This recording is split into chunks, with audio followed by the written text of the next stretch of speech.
атым Зылиха. Туған жерім Алтай. Алтайдан 6 жасымда айырылдым. Алтайдан көшіп кеп бір ауыл Баркөлге келдік. Баркөлге келіп 3 жыл қалдық. 9 жасымда 38 жылы Баркөлден үріктік.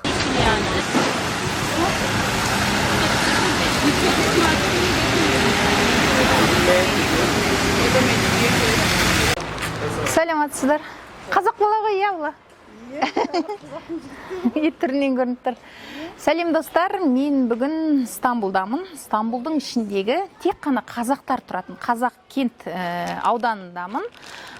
Бұл аудан бір кездері бір 5 үймен қазақтың ең алғаш келіп орналасқан жері, ол кездері мынандай көп қабатты үйлер де жоқ, ештеңе де жоқ. Яғни ең алғаш қазақтар Стамбулға келіп орналасқан кезде шет жағынан өздеріне ыңғайлы арнайы осы жерлерді сатып алған екен.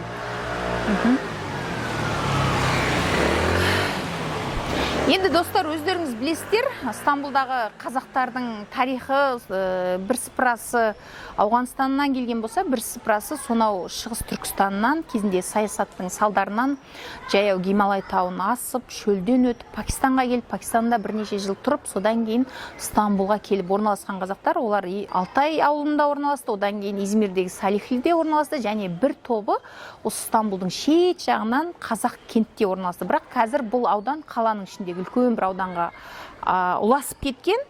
Ал менің Стамбулға келудегі себебім TikTokта 102-ге келген Зылиха апамыз, яғни осы көшті көрген соңғы адам деп те айтуға болады. Өйткені көшті көрген адамдардың көбісі өмірден өтті. Зылиха апамыз 102-де болса да, сол көштің тарихын кенже қызы Нұртан абламызбен бірге TikTokта барлық қазаққа айтып жариялап отырған. Мен соны көргеннен кейін осы Стамбулға арнайы келіп, апамды түсіргім келді, арманым болды.